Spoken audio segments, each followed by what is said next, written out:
Hello, everybody. Teri Barr here with a new Maximum Ink Music Magazine video podcast. And today, I love this. We are talking about, here's the poster, Rockonsin. And joining me is the man behind this whole thing, Dennis Graham. Hi, Dennis. How are you? Very good, Teri. Hi, how are you? And thanks so much for the opportunity. You know, this has become one of my favorite things to talk about because it's all about the young up and coming bands. What do you have in store for the bands this year? And I'm just going to say, I love the fact that they all get to play at Summerfest. Well, yes, and it's our 17th year of this only statewide garage band competition of its kind in the country. And it's been a blast. It's now, since I rebranded it to Rockonsin, we're in our 6th year now of that. And we're looking forward to 12 great bands that we have. And we have some very good bands from the Madison area that'll be playing September 3rd and September 4th. 6 bands each day on the Johnson Controls World Sound Stage at the Big Gig Summerfest from noon to 2:30 each day on the Johnson Controls stage. Again, September 3rd and September 4th. 6 bands each day playing 15-minute sets. Woo-hoo. And what there are, one right off the bat, this is free, and there are never any costs associated with Rockonsin.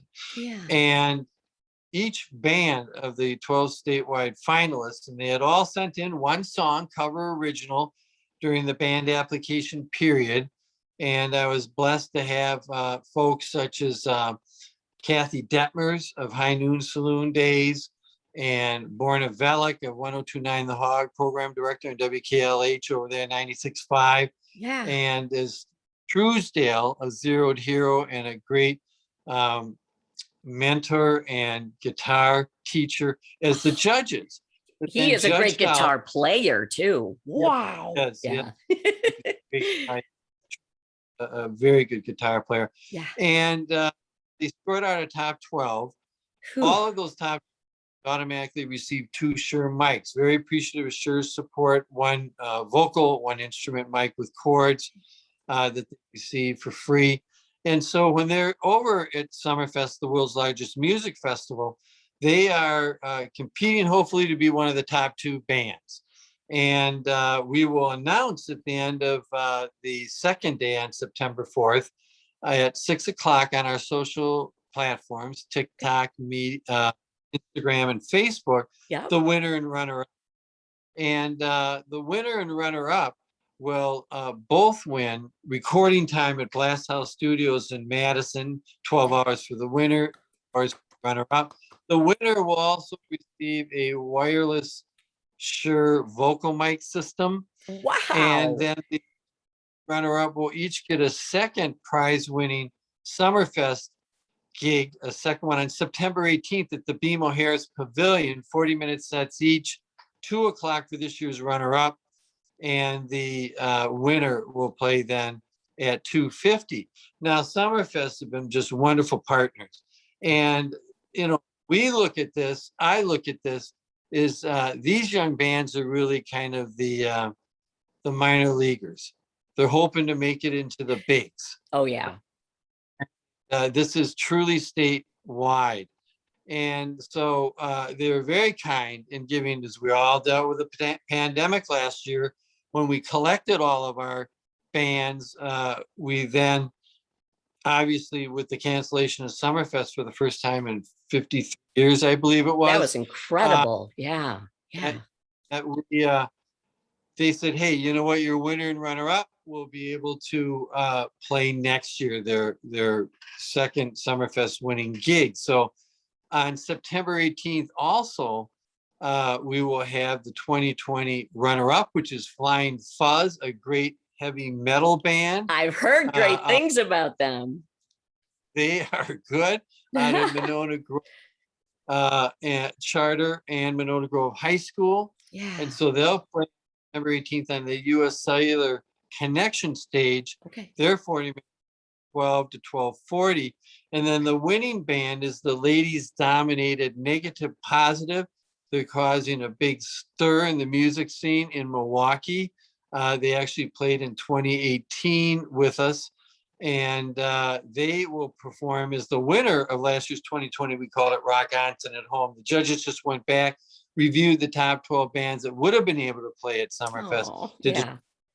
drop a negative positive will play then a 40-minute set from 12:50 to 1:30 on that day. That's a good day for people to catch this year's winner and runner up in the 2020 top two. Oh my gosh. I love this, Dennis. So not only do we get to come to Summerfest, you're saying September 18th, and see the runner up and the winner from last year, because obviously we didn't get to see that last year, but you can also catch this year's winner and runner up. What a great opportunity for these kids, but for all of us to go and cheer them on. Absolutely. It's, they're over the moon. You know, they are thrilled to be playing the world's largest music festival. And as I tell them, they are bands out there that make, you know, 2,500, 5,000, 10,000 a night, like to get in, that can't get in for maybe whatever reason, because it's there are so many slots.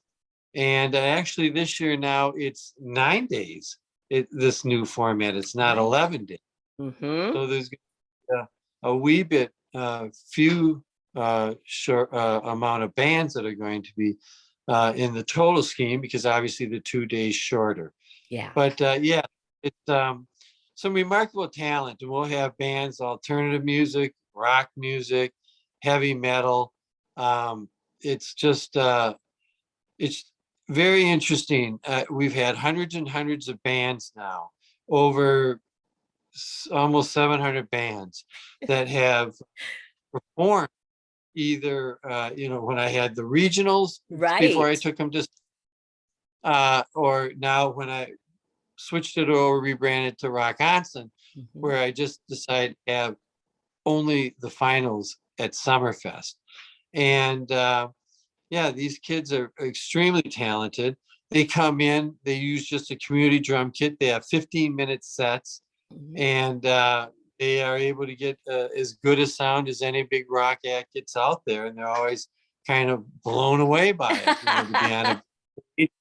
And they can get some really good crowds. You know, you've got some names coming out of this thing too. Gabe Berdulis is in Nashville and is doing terrific work there. Then you've got what was the Distant Cousins, now the Cuz. I'm so happy to see those guys come back and continue to play together when they're not working or at college. And then, of course, Quick and the Painless. We saw them the year they won at Summerfest, and they are amazing. So it just shows you what can happen. Yes. Did you see him? Was it at the Rockonsin, or was it at their prize-winning second gig? It was the prize-winning gig where we saw them. Because I would point out, I know that there's probably some bands that go like, well, you know what? And I understand. Somebody has to be first, right? And they go, well, we're the band. Oh, will there be a lot?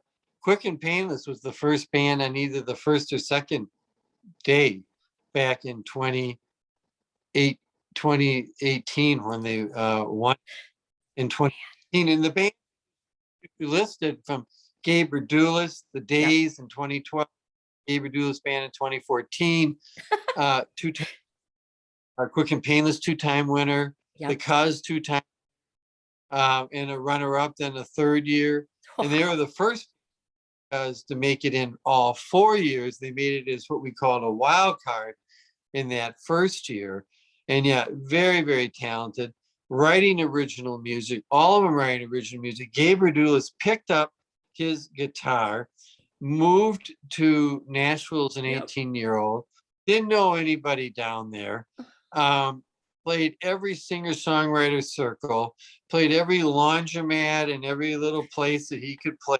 But they do, they have every place, you know, and all of a sudden, you know, there's Sheryl Crow showing up in it at the backstage, you know, after seeing him. There's all of a sudden Gabe is getting asked to open for 4 nights out, and I remember trying to remember the club. I took the Natty Crew out there in Seattle, you know, or Doyle Bromhill. Yes, Doyle, yes. who, and when I'm trying to think about David Gilmour goes out on tour, or others that go on tour, they bring him along. It's Yeah. the quintessential, lead guitarist out there. Roger Waters is the one I was thinking of, not David Gilmour. Roger Waters. They asked him, Eric Clapton, to be even asked to go out on stage with Eric Clapton. So it was really fun to see. He got hooked up with Gabe Redulis, and he not only had Gabe open for him on a tour along the East Coast, and I think a wee bit a part of Canada, but then on the West Coast. And there were some pictures that were posted of them then playing and jamming together at the end. And you could see Doyle Bramhall looking at him, smiling, laughing, going, "Oh man, me when I was, 22. Look at this cat. Look at this." And really, really cool. And Oak Ridge Boys, he was opening for just before the pandemic. The poor guy got COVID when I called him up. He cut a little testimonial for Rockonsin that we posted up. So yeah, he's a sweetheart of a guy, very, very talented. Freaking Painless is very talented. Yep.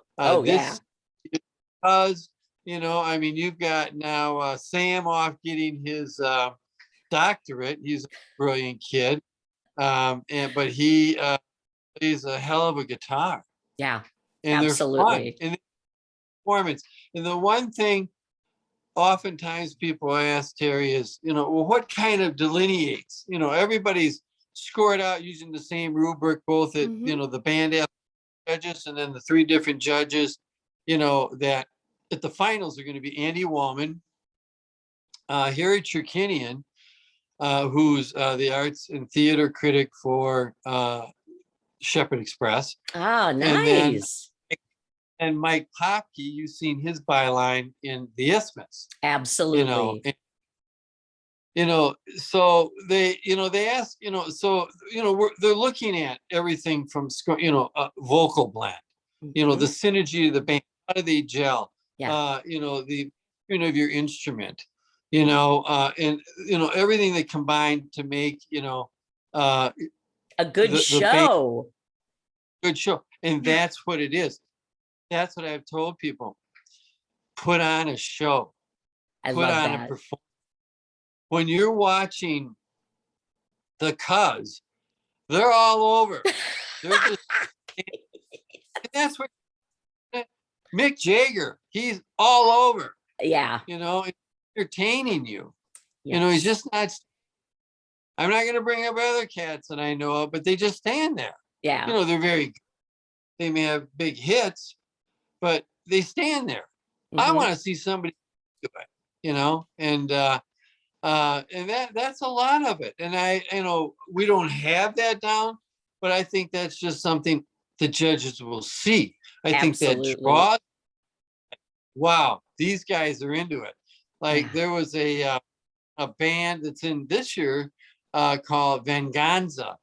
It's a bunch of Latino guys out of J.I. Case and Walden 3 high schools down in Racine, and they are they're very much a kind of a metal punk group, and they reminded me constantly running around after I introduce and doing what we're all doing. Sure. And shout out to my wife Jane, who just really anchors a lot of what's going on that day. This caller, my wife Jane, is all of a sudden, when all of a sudden I'm running around backstage and something draws me. See, music is in my DNA. Yes. So all of a sudden I'm going like, what is that?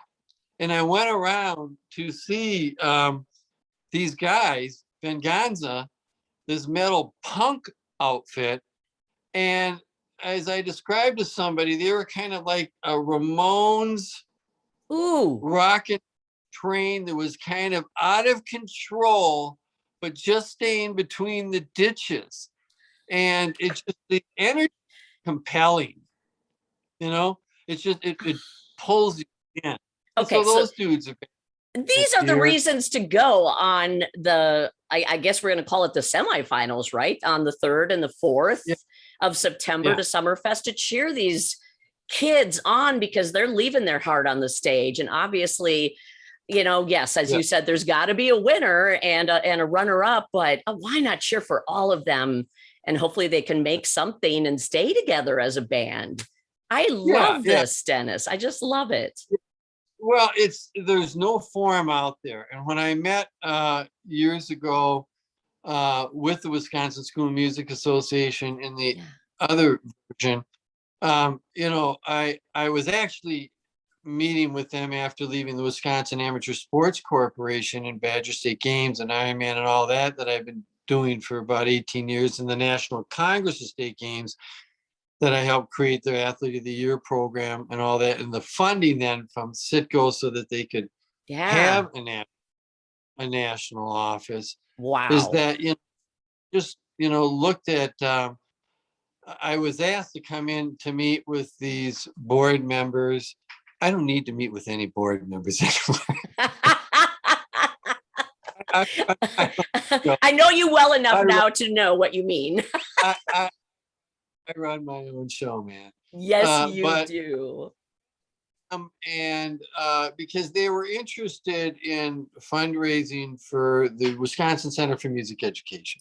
Sure. And that's what tossed out the idea of, well, you ought to have a Lifetime Achievement Award. And then that's where then they said, who would you suggest? And I said, you know, Les Paul. Oh, You know, I mean, people were like, well, is he right? Yeah, he's 89 years old. He's doing a weekly gig out at the Iridium Jazz Club across from the Ed Sullivan Theater and Stephen Colbert there on Broadway, yep. We were fortunate 6th enough to Street. see him. Yes. Yeah. And he, Mm-hmm. of course, if you were from Wisconsin, Yep. that's all. And I would give a shout to check out Prairie Home Cemetery. Go over where Les is buried. It's a Oh, beautiful, huge kind of monument to sit around and places to sit, and his accomplishments that are listed. And there's a beautiful granite Gibson Les Paul guitar carved out life size, which touring musicians, if you go up and look at it, are going up and dropping their picks there. And oh, so wow. a cool place to check. He was a sweetheart of a guy. He told me, you know, Dennis, I had so many conversations with Les. I would have hour-and-a-half conversations with Les. You know, I had a conversation one time where I called him. I wanted to touch base, and he was like, Dennis, you call me anytime. And I called him and I said, Dennis, I'll get back to you. I'm on the roof. And he was 90, I think, at No, this time, no. 89, 90, in my home that Phil built for he and Mary. Mary Yeah. Mary Summers was her real name. She was a backup singer for Gene Autry, singing Cowboy. And he was like, on the roof. And I said, geez, you know, I was like, oh man, you know, what, Les, what are you Right. doing? Well, jazz station in was it Toronto, I believe it was. It was in Canada. And I'm trying to pull in, so I'm building my own antenna. Of course he So, is. you know, Les had so many stories. And one thing I yet have to do, on top of all the interviews that I have on Clyde Stubblefield with James Brown guys, and Yes. all videos I have of all my time, hours and hours of videos with Clyde, you know, is it was really cool to be able to have Miller come out, Steve Miller, and then Clyde come, and well as Ben Sidran, who was in the Steve Miller band and wrote Space Cowboy with Steve Miller, there to talk about Les, you know, that night. Yeah. And Miller was overwhelmed, I think a wee bit more than Les. So Les was stunned when I came out there with a letter from the governor and said, hey, Les, we want to give you the first Lifetime Achievement Award in music. And he's like, geez, what, me, really? And I said, Les, you know, you invented the solid bioelectric guitar. Even more importantly, I sometimes think sound on sound. dub, echo, Yeah. none of that happened. The reggae scene would be nothing without dub, without Les Paul. Oh, no So kidding. he was actually stunned, that and I said, yeah, man, come on. It's the first time I came back in 20 years. And, Miller was very appreciative of it, because after that dinner, and we took Les back I put him up at the governor's executive mansion.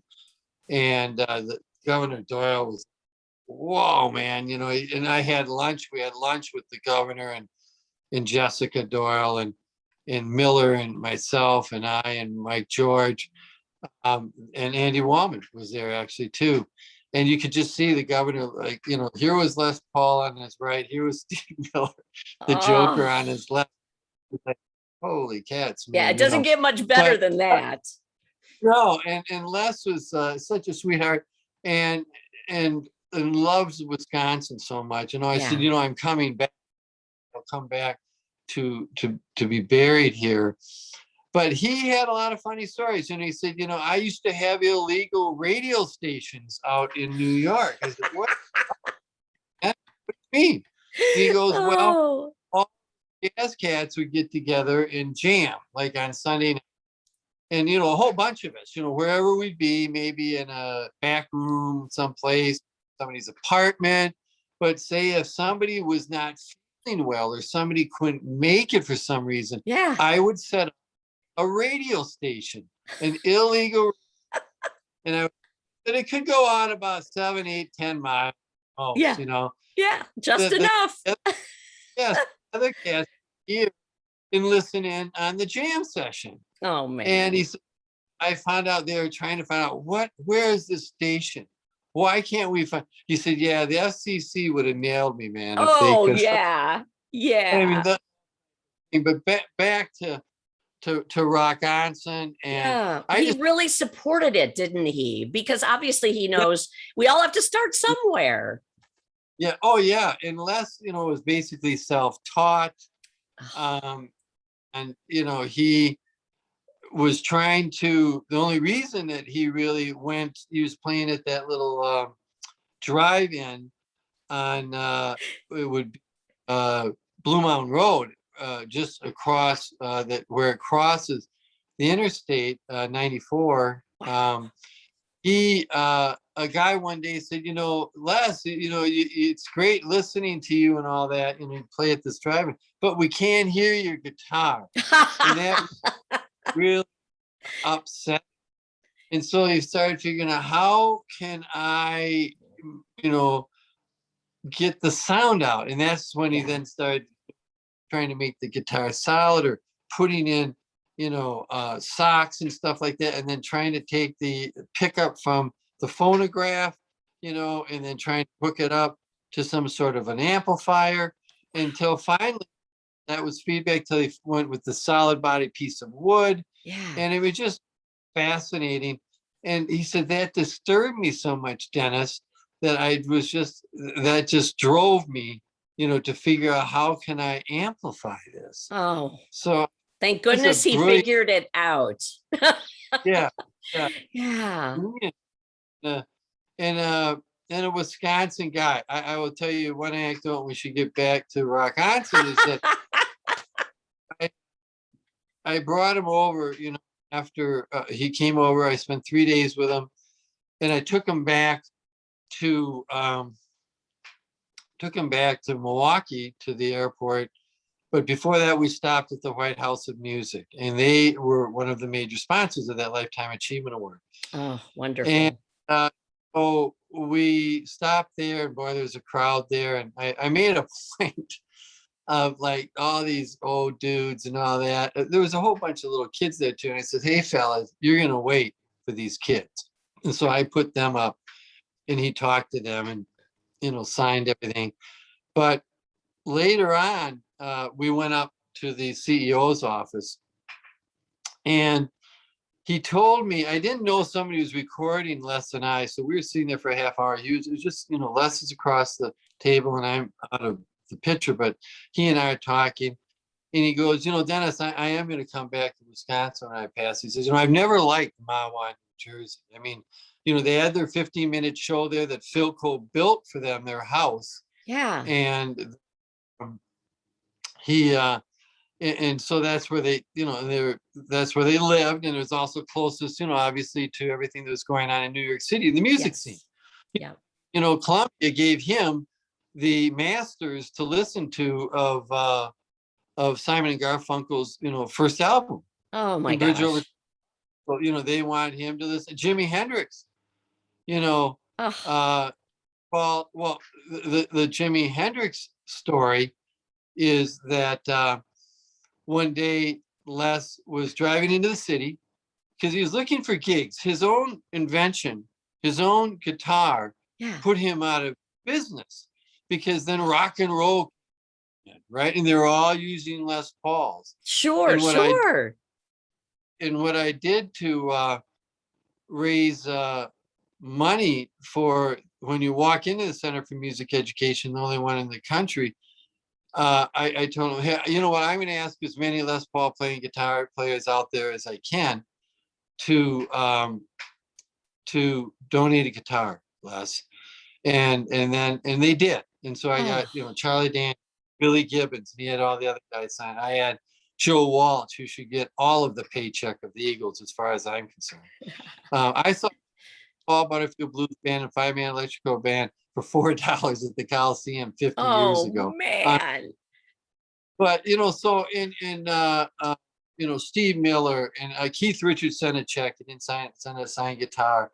All of these different rockers. Peter Frampton sent a beautiful guitar, and probably about $8,000 guitar. So we auctioned off these guitars. Yeah. And so then when you walk in, you see in a case signed by Les, the iconic Les Paul Sunburst guitar. And so, yeah, we did that. But he said, the story he was telling me, not to get, well, first with Jimi Hendrix, but I want to. You're going to have to write a book, Yeah. Well, this stems and goes. I want to tell you that. So he said, Dennis, I was driving back, going through New Jersey, and I stopped one day at a club. He was literally trying to find places he could play after all the number one he did in this national show, 15 minutes once a week. I barely remember that. And he said, I walked into this club, and there was this guy up on stage playing guitar like I never heard, playing a guitar. And I was like, wow, who is that dude? It was this black dude up there. And so he left. The owner was busy and all that. And he came back out of the city, going back home to Mahwah, New Jersey. And he stopped at that and he said, hey, where's that dude that was here? Who's that cat that was just ripping? Oh man, that guy, he was so damn loud. We told him to get out of here. It was Jimmy. What? And never talked to them personally. And Hendrix ended up playing apparently across the street in a bar that night. But Hendrix called him and talked to him many times about building Electric Ladyland. What type of mics, which type of board, what, should I use, Les? So they talked a lot, but he never got to meet him personally. The dis stems and does is so Les is signing guitars, and actually one thing is he was signing and I said, I said, that doesn't come off very easy. He said, no, it doesn't. He said, I had Slash sign a guitar for me. Yeah. And, Dennis, he's a sweet boy, but he was so stoned. He looks like a rebel. So I was trying to get it off so I could go back and have him do it again, but it does not come off. Oh, that's hilarious. Oh my gosh. Sweet boy, but he was so stoned. Les Paul saying that. Oh, the Wizard of Waukesha, The Wizard of Waukesha, Lester Polfus, yeah. And actually, his son Russ that he named Les Paul. When he came back on the manifest, flying back on Midwest Express, there I got them a sponsor to flying back for free. On the manifest there was Lester Polfus, Polfuss, and then there was Les Paul. I said, oh wow, Les Paul is cool. I said, how is he? And I finally said, that's his son. Okay, that's Russ. Yeah. The real Les Paul is Lester Polfus, but the Stems and Does, he goes, so yeah, he said, I never enjoyed living in New Jersey. I just didn't. And I'll tell you why. It was the Dis, the Dems, the Does, and this. He said that's what he did to everybody. Oh my gosh. Oh. Dis, the Does, the Dems, and Dis. And And I hope but you're not offended on the podcast. Oh, this is too good. This is too good. And that's what is so great about these podcasts, that we could just get into all kinds of things. But I know you want to get back to Rockonsin, because this is also super important for the up and comers. Right. And I love how it ties together with Les, who loved this, and the kids who are coming up and love this, and you're bringing it all together. So one, and what I do is a preview of each band off of the song that they send in prior. Nice. So if you go to, again, at Rockonsin, Instagram and Facebook, I'm posting up each day, and a big shout out to Hannah Olin. She was in the band Oh My Love. She's my web guru. Nice. And she's in Austin right now. But yeah, she's posting up a picture. She put a nice treatment to each one with the time and date. And then I do a little review about each band. And for example, I'm looking at, there's one band that plays on Saturday that opens, it's the Recovery. 5 dudes, young men, I should say, out of Kimberly High School, playing all original music, all self-taught. Oh, so that's incredible. Very much like, Les, who taught him. Les had perfect pitch. Les had a, perfect pitch to hearing and all that. Funny story is he wanted to play in he went to Waukesha, the Wizard of Waukesha, he said, to play piano. And he went in and teacher said, well, all right. She played something and said, well, can you play this? He played it to a T. Oh, said, okay. But then she put up sheet music and said, now, can you play that? Yeah. No, home and pinned to his shirt. Les will never do well in music. No. The word music. Steve Miller can't read a word of music. Doublefield is self-taught, And I'm looking at, and there's such talented ones in our own backyard. Yes. September 3rd, Vegan Steakhouse. Great name, by the way. Madison East High School Homeschool. Great alternative band. Oh, awesome. You Got the Message, a rock group out of Madison Memorial and West High Schools, led by Brady Katarkis. He's a very talented young man. The whole group is, but he was a maybe 8th grader when he was here in 2018 with the Brady K Project, and impressed a lot of people. Excellent.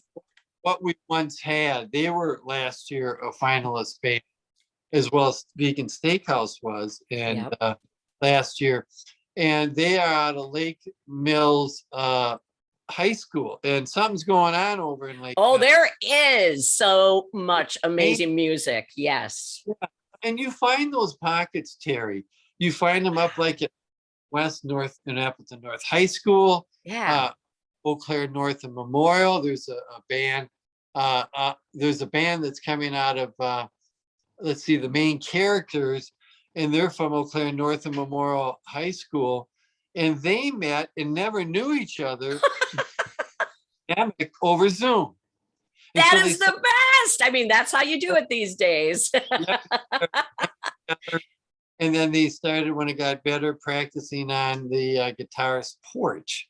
So, I mean, there's these cute anecdotes. Frankly, I think they're awesome. Yeah. And then, of course, the Fuzzters, Flying Fuzz, which will end from Monona Grove again in high school and charter high school. They will finish up the first day of day one of Rockonsin State Finals on the Johnson Controls World Sound Stage on September 3rd at 2. And these, as I have said in my preview of them, are rock and roll metallurgists. They're deep into the cave, into the mining of heavy metal, and struck the Black Sabbath vein. Woo! And they are good. Okay. They are melodic, and they will melt your face off. I love it. The original stuff. That is anchored by Benson Wood.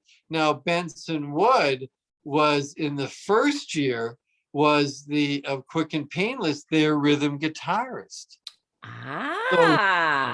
So wanted to go, you got, with Quick and Painless, it's a more of a kind of just straight rock act and a pop rock, little alternative. Well, Benson and all the cats in his band make a dude like me go like, if I only had hair halfway down my back. Wow.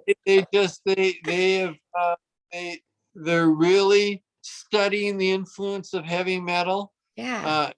They're melodic, and they're writing original material, which we're seeing more and more.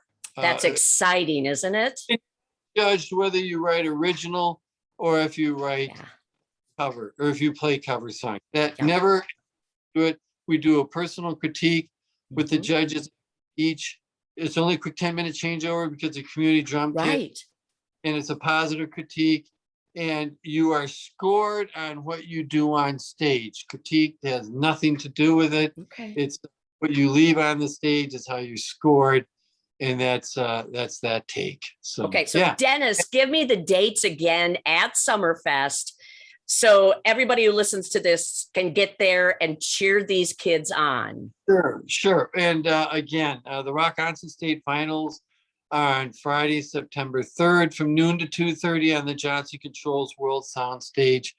And then again the next day on Saturday, September 4th from noon to 2:30. 6 bands each day, 15-minute sets.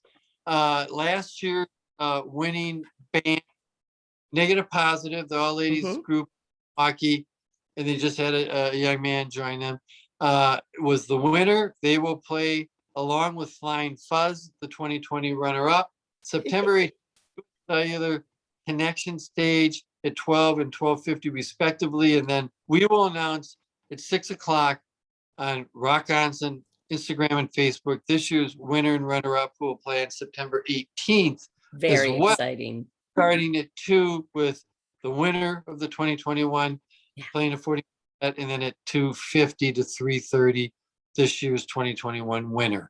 Beautiful. State finals. So exciting. We're looking forward to it. And the beauty always of the Rockonsin State Finals, as you know, the grounds there, that the Johnson Control Stage is one of the covered stages. So there you go, just in case. Always. What's going on with American Family Amphitheater. Well, Dennis, my goodness, thank you for everything you do. And I want to invite everybody to follow your social media. They can also find more information at your website, rockonsin.org. And before I let you go, though, you got to show everybody your shirt, because this is like the quintessential Rockonsin when you think about it. There it is. What a logo should be, right? So that was a brilliant young man by the name of Jared Gibson, and it's brilliant. It tells you. It is brilliant. Now here's somebody walk by, and they're now passing. You can hear him turn and say, "Man, that was cool." It's the sweet Holstein. And just the rock on sign, and it says it all. It does. It does. And, that's what, and I love too. He also did the Rocket Man. I love the Rocket Man. Oh wow, the movie, yeah. It's a left brain, right brain thing. I mean, who okay, I'm going to take an album, and then the stylus. And I love the cats that go, hey, the stylus is supposed to be on the other side. And I'd like to go, hey, you're not in art, man, are you? Right? Oh, No, Dennis. together. Come on, get together. It's brilliant. It's brilliant. Jared Gibson. You bet. Okay. Look him up, man. Oh, man. Dennis Graham with Rockonsin. Thank you. And thank you again for helping all these kids, at least live a little bit of the dream. It's really cool. And I look forward to talking with you again. I think we need to continue the conversation. Well, anytime, Terry. I appreciate it. I appreciate you and promoting music and just the positivity that you project regarding all of that. And it's wonderful. Well, you know what? In a tip of the Rockonsin hat as well, Rocker and Jimmy doing MaxInc Radio, putting out the word. I mean, I tell you what, and I also would be remiss if I did not thank Rick Toit and Roy Elkins and the Madison Music Association. They adopted this program through my 501c3 fiscal receiver. That's why I get funding from my number one patron, which is Lynn Nicholas and the Nicholas Family Foundation. They have been with me for 17 straight years in giving this program a boatload of money to be able to carry on. And what they care about is giving young people an opportunity, a chance. Oftentimes, those that are at risk, maybe they are the only reason they're involved at school, the only reason wife was a teacher, kids would come to school and they were crying when she left after 35 years, is because it was the arts. It was art or it was music. And I've had superintendents of schools saying, these boys that were in this band, they were kind of like hanging out on the school boundary, hanging on a heater, just right one step over, and weren't involved really in anything. But then they got involved in your program, where somebody, oftentimes the judges say, are you involved in choir, to work with your voice and all that. And so in choir, now they're playing for, events at school. And believe it or not, 2 of the 3 are going to college, which nobody ever thought. So it's just all so great. An encouragement, that's about in support. And that's why it is never going to cost a dime either. We may think, hey, 20, 30, but no, not with my program. It'll always be free. Thank you again, Dennis. And good luck to all the kids and all their bands at Summerfest. Oh, it's going to be awesome to see. Yeah, if you make it over, and I know things change, but if you do, look me up. Oh, I know I will, and everybody else should too. What a great guy to talk to. You will enjoy chatting with Dennis. Dennis, thank you again. You're wonderful. Well, thank you. We'll be all in right. touch. Yes, and right now we'll say goodbye for now. That's how I'm going to leave this. I kind of like that. Goodbye for now, Dennis.